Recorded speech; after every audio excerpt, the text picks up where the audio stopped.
सुदीप सोनू को भी चुनौती देता हूं कि सुन रहे हैं, गिरिडीह का झंडा मैदान आपके बाप का है।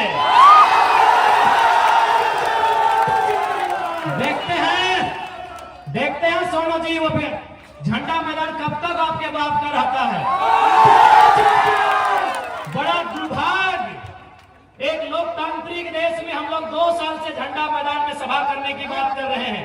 पता नहीं जिला प्रशासन भी मौन क्यों हो जाती है, जिला प्रशासन भी अंतिम समय निर्णय क्यों बदल देती है। तो ठीक है सोनू जी, अभी समय आपका है, लेकिन याद रखिएगा कि आप जो घमंड कर रहे हैं अपनी पद का और मुख्यमंत्री से आपके परिचय का, ये ज्यादा दिन नहीं टिकेगा।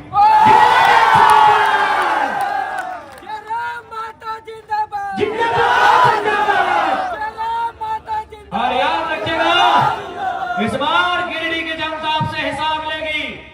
गिरिडीह की जनता आपसे इस बात का हिसाब लेगी कि आपने जितना जीएम लैंड में कब्जा किया है, आपने जितना कंपनी और फैक्ट्री से दलाली लेने का काम किया है, उसका पाई पाई हिसाब गिरिडीह की जनता लेगी। माननीय सुदीप कुमार सोनू जी, इस बात को याद रखिएगा। आज केवल गिरिडीह की बात करें तो आज आपके आसपास इसी क्षेत्र में हजारों छोटी बड़ी कंपनियां हैं कि नहीं? आज इसी गिरिडीह में हजारों कंपनियां हैं, रंजित दा, है कि नहीं? हाँ मनोज दा, इसी गिरिडीह में हजारों कंपनियां हैं। आज आप देख सकते हैं, हर एक कंपनियों से धुआं निकलता है, लेकिन विधायक मौन है। अब सवाल ये उठता है कि विधायक मौन क्यों है? क्योंकि मैं आपको एक अनुभव बताना चाहता हूं। एक कंपनी के किनारे मेरा कार्यक्रम था, जब तक मेरा कार्यक्रम था कंपनी ने धुआं को बंद करके रखा था। यानी केवल मेरे कार्यक्रम से अगर धुआं बंद हो सकता है तो विधायक चाहेंगे तो क्या क्या बंद हो सकता है, आप सोच के देखिए। एक कार्यक्रम में, जब तक मेरा कार्यक्रम था, मेरे कार्यक्रम से लगभग 300-400 मीटर की दूरी में एक फैक्ट्री था।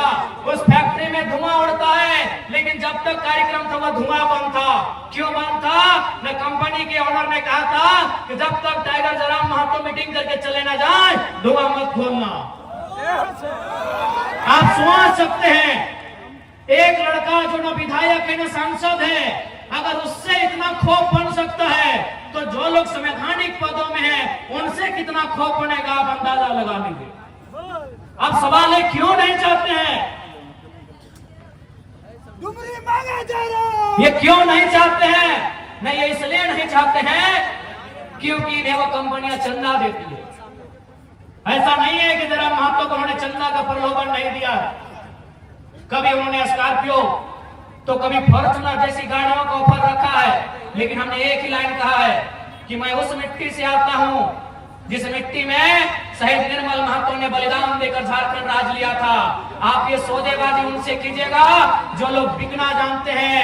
हम झारखंड की राजनीति में टिकने आए हैं, और अगर हम टिक गए तो बेईमानों का बहुत बेहतरी से सफाया होगा। बिल्कुल बहुत बेहतरी से सफाया होगा। और मैं आपको कहना चाहूंगा, बहुत सारे लोग आपको कहेंगे कि ये लड़का नौजवान है, कभी कभी एग्रेसिव भाषण देता है, आक्रामक बातें करता है, मारने पीटने की बातें करता है। देखिए भैया, ये मेरा व्यवहार में है तो है। मैं कोई छुपा के अपना, मेरा कैरेक्टर नहीं है जैसा सुदीप सोनू का है। मेरा कोई कैरेक्टर छुपा के नहीं है, मैं जैसा हूं आपके सामने हूं। मुझे टी शर्ट पहन के मंच में आना पसंद है, मैं आता हूं। मुझे खाली पांव पसंद है, मैं खाली पांव आया हूं। मैं कोई दिखावटी नहीं, मैं जो हूं सो हूं। लेकिन हाँ, इतना कह देंगे, मैंने 2 साल झारखंड को देखा, बहुत करीब से देखा। लगभग नहीं करने तो 20 करोड़ मुआवजा हम लोग लड़के दिलाए। 20 करोड़ रुपया हम लोग मजदूरों को लड़के दिलाए। कहीं कहीं नहीं भी दिला पाए, ये भी सही है, लेकिन 20 करोड़ और लगभग 1500 नियोजन हम लोग लड़के दिलाए।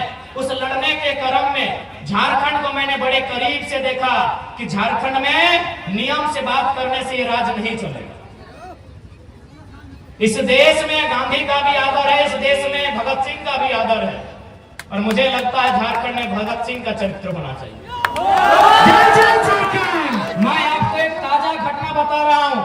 आपने मेरा वीडियो देखा होगा बागमारा में, शायद पहली दृष्टि में आपको भी बुरा लगा होगा कि लड़का क्या बोल रहा है, बदला लेंगे, खून बहेगा, लहू बहेगा। आपके परिवार को हम देख लिए हैं, आपको भी लगेगा चूंकि वो 30-40 सेकंड का वीडियो है, लेकिन असली सच्चाई क्या है अगर आप सुनिएगा तो आपके पांव के नीचे से जमीन खिसक जाएगा। दरअसल बागमारा के उस कोलियारी में 133 मजदूर काम करते हैं। अच्छा एक बात बताइए, अगर कोई कहीं काम करता है तो उसके काम का कोई प्रमाण होता है कि नहीं? चूंकि वो कोलियारी में काम करते हैं यानी बीसीसीएल के अधीन काम करते हैं, लेकिन चूंकि बीसीसीएल ने टेंडर दे दिया है तो टेंडर दे दिया है तो टेंडर वाली कंपनी का जिम्मा होना चाहिए। लेकिन उस मीटिंग में आप सुन रहे होंगे टेंडर वाली कंपनी भी बोल रही है कि वर्कर मेरे नहीं है, बीसीसीएल भी बोल रही है ये वर्कर मेरे नहीं है, जबकि उनको पेमेंट भी मिल रहा है, 5600 मिल रहा है, किसी को 6200 मिल रहा है, किसी को 8000 मिल रहा है। तो मैंने वही सवाल किया कि भाई इनको 8000 पेमेंट दे कौन रहा है? इनको 8000 पेमेंट दे कौन रहा है? ये बीसीसीएल की वर्कर नहीं है, ये आउटसोर्सिंग कंपनी के वर्कर नहीं है, तो इनको पेमेंट दे कौन रहा है? बस वहीं कोई तीसरा आदमी छुप के बैठा है जो विधायक या सांसद है। उनका पेमेंट बनता है 32,000, उनको मिल कितना रहा है? 6,000। बताइए किसका खून नहीं खोलेगा? किसका खून? अगर आप में जरा भी इंसानियत है और आप में जरा भी अन्याय के खिलाफ लड़ने की क्षमता है तो आपका खून खोलेगा ही खोलेगा। पेमेंट कितना बनता है? 32,000। कितना मिल रहा है? 6,000। किसका खून नहीं खुलेगा? अरे वो तो मीडिया चल रहा था, कैमरा था, हमको भी मालूम था कि मीडिया लोग वीडियो ले रहे हैं, नहीं तो बोतल कसम से हम टेबल में पटकने के लिए नहीं उठाए। अगर वो लाइव नहीं चलता ना तो एक पदाधिकारी का कपार में पटकना। अब आपको अगर मेरा ये कैरेक्टर नहीं पसंद है वोट मत दीजिएगा, झूठ बोल के वोट नहीं लेंगे। अगर हम लोग सत्ता में आ गए तो बिल्कुल रिएक्शन होगा, जनता के साथ रिएक्शन नहीं होगा। बेईमान और भ्रष्ट पदाधिकारी है उनके साथ रिएक्शन होगा। मैं आपको इसी गिरिडीह लोकसभा की एक घटना सुना रहा हूं। गिरिडीह लोकसभा, गिरिडीह विधानसभा पीरटांड़ की घटना है। हमारे पीरटांड़ के साथी भी आए, उनसे पूछिएगा। एक दिन उस ब्लॉक परिसर में 2 ऑफिसर चाय पी रहे थे। बातों बातों में चर्चा शुरू हुआ। एक ऑफिसर ने कहा कि सर जयराम महतो का बहुत हवा है, लाखों लोग उसे सुनने के लिए आते हैं, लग रहा है वो गिरिडीह लोकसभा जीत रहा है। तो दूसरे ऑफिसर ने कहा सर अगर वो जीत भी जाएगा तो क्या उखाड़ लेगा दिल्ली जाके? दिल्ली में उसको भाषण देने का मौका भी नहीं मिलेगा। वो एनडीए से भी नहीं है, इंडिया से भी नहीं है, वो मोदी के तरफ से भी नहीं है, वो राहुल गांधी के भी तरफ से नहीं है, तो जयराम महतो क्या उखाड़ लेगा सर दिल्ली में? तो दूसरे अफसर ने कहा कि सर आप ठीक बोलते हैं, जयराम महतो दिल्ली में कुछ नहीं उखाड़ पाएगा, लेकिन सर मेरा दिल कहता है जहां से गिरिडीह शुरू होता है और जहां गिरिडीह खत्म होती है, अगर वहां कोई बेईमान पदाधिकारी उसको दिखा तो रोड में पटक के मार देगा सर। ये मैंने नहीं कहा, ये उस अफसर ने कहा कि जहां से गिरिडीह शुरू होती है और जहां गिरिडीह खत्म होती है, अगर प्रखंड लेवल में या पंचायत लेवल में कोई अफसर मनमानी किया, फुटानी किया तो जयराम महतो उसको पटक के मार देगा सर, ये गारंटी है। यही बेरमो विधानसभा की एक घटना है। एक आदमी को अटेंडेंस रोक दिया गया था। वो आदमी हमारे पास आया, बोला भैया ये ऐसा बात है।